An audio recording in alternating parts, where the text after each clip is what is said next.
Hello, and welcome to another segment of Automate Live, this time hosted by the Automation Ladies.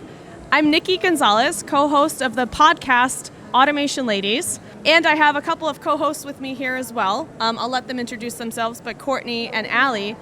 Little bit of information if you haven't seen us before. We are an industry podcast run by ladies, but not only for ladies, so don't let the name confuse you. The inspiration is actually a podcast about The Office called Office Ladies. If you're familiar with the show, the fun workplace comedy show, The Office. We are just about that serious, and our documentaries and our videos are just about as well produced as the fake documentary in The Office. So give you a little expectation of what you might hear from us. We're going to do a quick kind of recap segment here about what we've seen, what we think about the conference. This is day 3. This is my 3rd year at Automate, and we've been in Detroit a couple times, and now this year in Chicago. And a little fun fact, Allie and I actually met for the first time in person at Automate 2 years ago after meeting on LinkedIn and starting our podcast. And so Automate really has a special place in our hearts as a place where we can come and meet our community in person. A lot of us work remotely in different parts of the country, so places like this are wonderful for taking those offline or online connections and, cementing them as in-person connections, and then we just keep meeting up year after year, making more friends, learning more, and seeing more. So if you're here and you're watching this, really cool, because you probably haven't been able to hit every demo on the show floor. The show is so much bigger than it was last year. I think it's the biggest ever, and it keeps increasing. The lines coming in were crazy. I'm sure you've heard that from some of the other presenters. But we were just talking earlier about even if you are here and have a plan, it's really hard to see everything. So we've been having fun following the hashtag Automate Live 2024. I really don't know if that's the official one, but hopefully it's at least close. And so whether you're home and you're not at Automate or you're seeing this later, there is going to be so much to learn, both from the exhibitors and people walking the floor. And I really encourage you to check out the hashtag on LinkedIn and check out some of the other recordings, because even if you are here, you can't see everything. Yeah, and if you aren't here, definitely try to come next year. So I want to kick it off to let my co-hosts introduce themselves. But I guess one last thing about me, I am the co-host of this. I've worked for several companies that are exhibiting here. I've been a sales engineer and played many different roles in the industry. Right now, I work for a vendor-agnostic platform where I get to be partners and friends with so many people here, both exhibitors, systems integrators walking the floor. So that's been kind of my role now, is I get to have fun making friends with everyone, and there's no better place to do that than A3, and in particularly the Automate show. So Courtney, with URG, can you introduce yourself to those that don't know you? Yeah, absolutely. I'm Courtney Fernandez. I'm with United Robotics Group, actually here exhibiting this year in booth 3802. And I've actually been at war with my demos because there's so many of them going in the booth. But I'm, generally speaking, just a robot chick. The only thing I like more than playing with robots is talking to people about robots. So I've been in the booth having fun while I wrestle with a robot and talk about a robot. So a lot of it's fun. And I get the FOMO, because if I'm in the booth wrestling with robots, then I'm not walking the show seeing all the other robots. And from what I hear, there's a lot of cool demos out there this year. I've gotten to walk 15-minute, 20-minute chunks. And unfortunately, you don't get very far on those little chunks, because you run into one person and you catch up for a minute and you got to turn around and run back. So I did actually get to see one really cool demo in the OLIS booth. And I feel really bad because I'm trying to pull the booth number out of my head right now, and I just cannot. But there is a very cool directions feature actually on the Automate app, which I don't know if they had that before, but now that we're in a bigger space, you can actually type in where you're at and where you're trying to go, and it will tell you on the show floor where that booth is and how to get there. So any of the names that we throw out today during the stream, if you're here on the floor and you want to try to find them, we probably won't remember the booth numbers, but you can just look them up in the app and it'll tell you exactly where to go and how to get there. Yeah, exactly. But in the OLIS booth, they're doing a remote monitoring and teleop demonstration with a retrofitted arcade cabinet. Ooh. And you're using joysticks to control a robot in another location. And you're basically playing one of those old arcade games where you're trying to move in the metal maze without touching the sides, like Oh, moving cool. a metal rod through a maze. So you're watching on camera live this robot that you're controlling from however many miles away. I had to wait in line for it, so I ran off, but I really felt like a strong desire to participate in that demo. I love interactive demos. So there's a lot of things that you can see here. You can watch it run. And of course, not all industrial automation is safe enough to have interaction, so it has to be guarded and all of that. But I think especially for, oh my gosh, okay, I'm just going to point. You won't be able to see it, but there is a kid out there looking at robots, taking a video. So especially today on the last day, we have a lot of students. I think everybody's ability to jog, we say this a lot, but everyone should jog a robot in their life. Yes. Even if you have no, place in your profession to do that for a living, we're all going to be having more and more and more robotics and automation in our lives going forward. Everyone should know more about manufacturing. So if you haven't jogged a robot yet, Olis is going to be one of the booths where you can. UR probably has some stuff. I haven't been to their booth yet. We plan to go later, but You can almost certainly always jog a robot somewhere in that booth. right? Yeah, Okay. I haven't been there yet. I will stop by to say hi, but almost always, if you're like, I really want to jog a robot, somebody there will. Yeah, and if you're not confident and you want someone to hold your hand while you jog a robot, Courtney's tied up, but you can find her in the United Robotics Group booth. We, the Automation Ladies, if we ever have an opportunity to help you jog a robot, we will do that. Our commitment Kind of to a you. passion. Yes. So reach out to us on any channel you might find us. LinkedIn is where we're most active, but we will find an opportunity to get you a robot to jog if you've never seen one or gotten to play with one. So Allie Allie had G, me. she's got her Texas hat on today. Hi everyone. I'm Alicia Gilpin. I go by Ali G.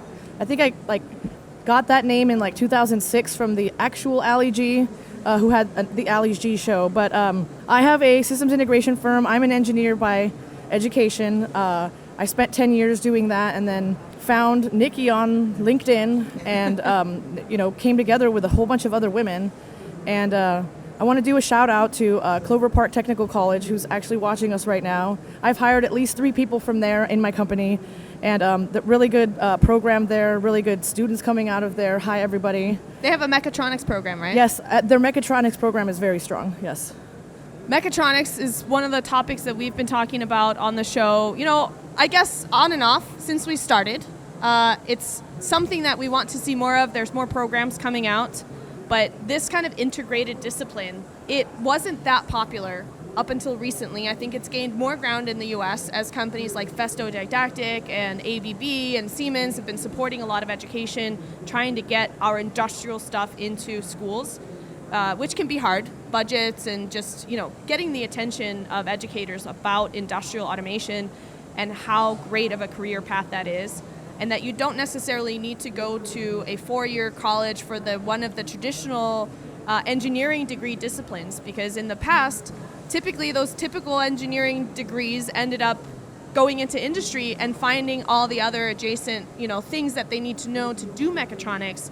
And so controls engineering and mechatronics has, for the longest time, been kind of a thing that you learn on the job. And not a lot of people know about it as a discipline and come into it on purpose, which is a big part of what we do actually at Automation Ladies with our show, our interviews.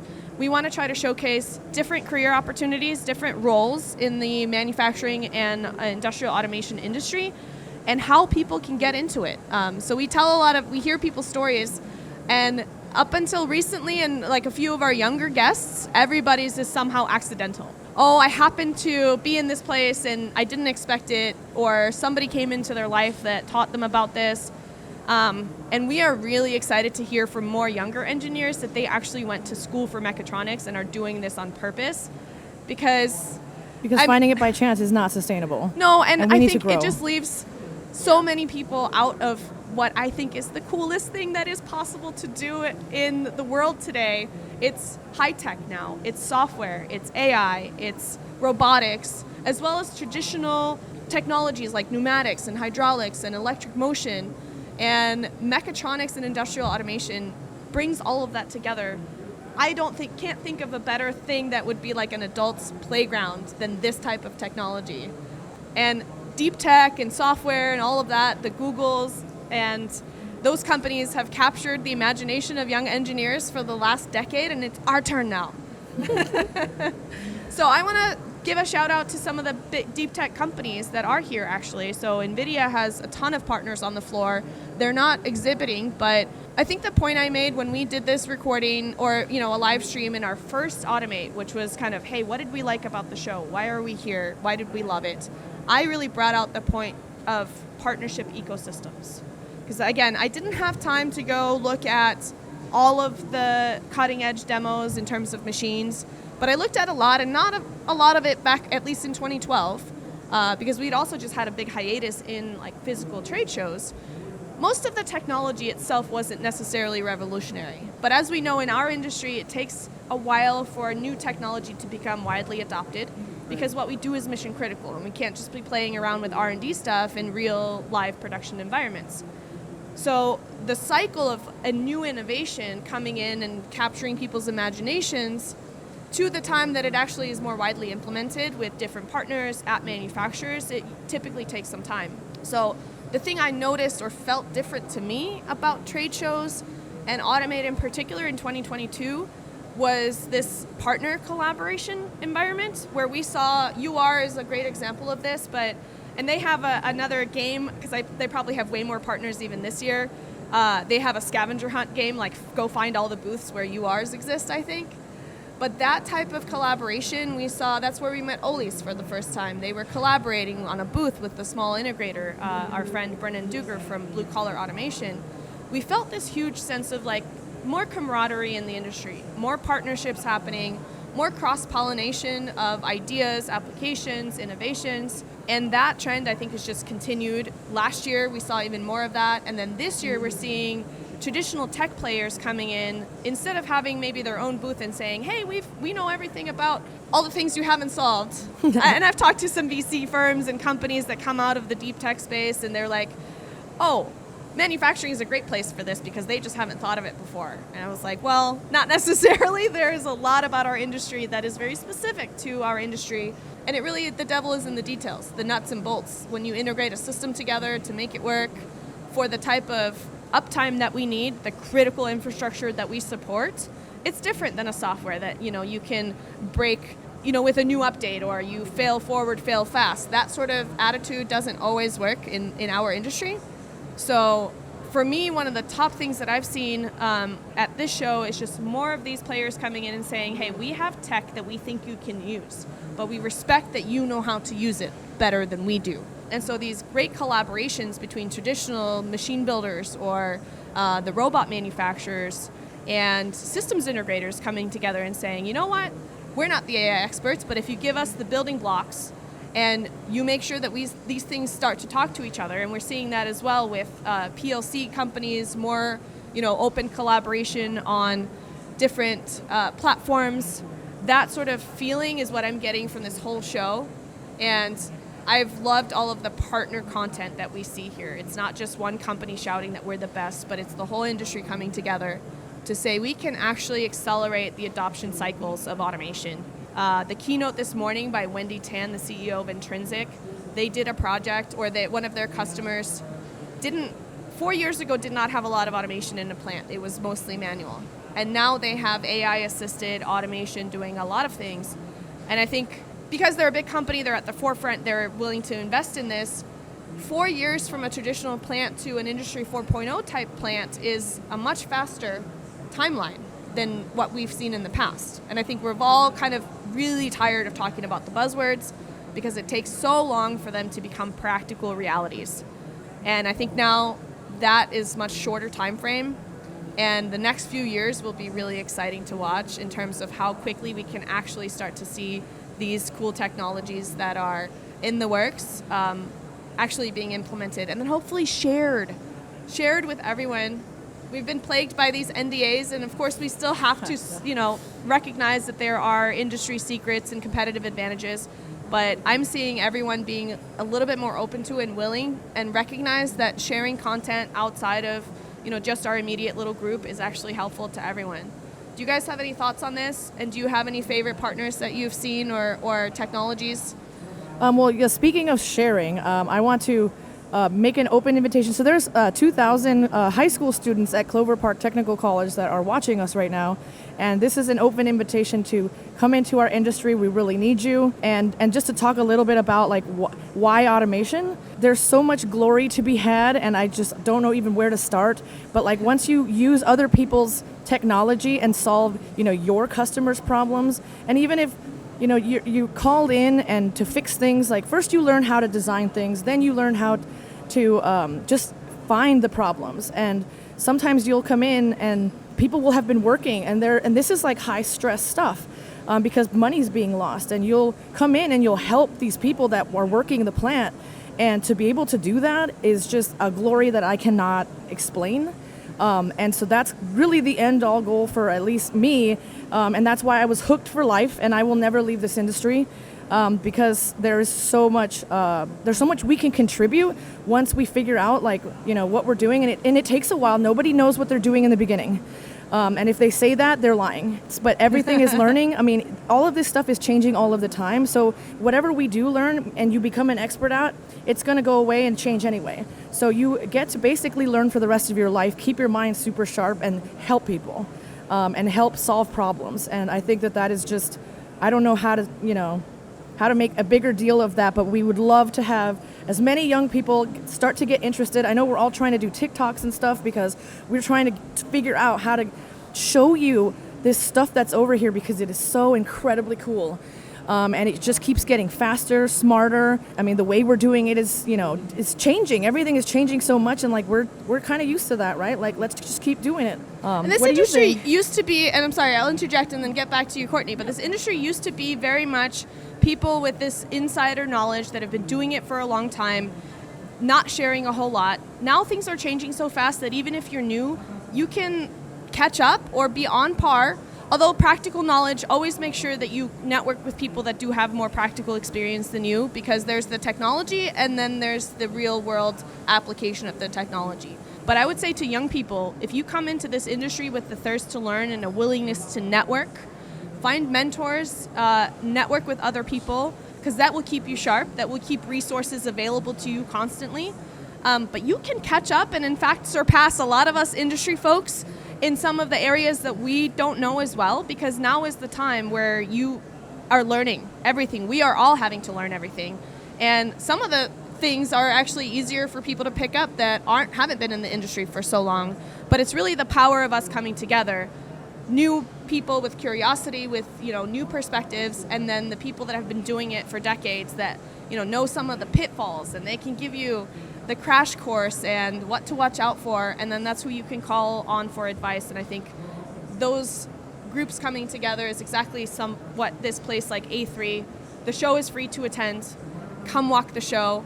It's open to people as young as I think 12 or 13 years old. So this is an environment where welcoming, and then find some people and connect with them. LinkedIn is a great place to make those professional connections. A3 is very active there because you can't learn everything from watching the demos. When you know people to call, when you can take those personal recommendations, that's one of the biggest values of coming to a conference like this. Do not neglect making those real personal connections and networking in addition to seeing all the cool tech. So I think we're almost up on time.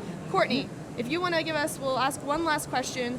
What are some of the trends that you're seeing? There's a lot more AMRs at this event. There's a lot more cobots. What do you see as, any kind of innovation, or what's the next step for people implementing those technologies? So for implementing AMR technologies now, I see a lot of companies considering moving like bulk goods at this point, or saving their people's backs mostly, or I've had points where I've, checked my pedometer and seen how many miles I put in when I was working for an OEM at a factory. I'm like, dang, I put in 6 miles today, and I could have been doing other stuff. So there's a lot of consideration, and if you just got to literally move parts from way over here to way over there, people thinking about mobile manipulators and, filling up a basket and driving it over to a new location.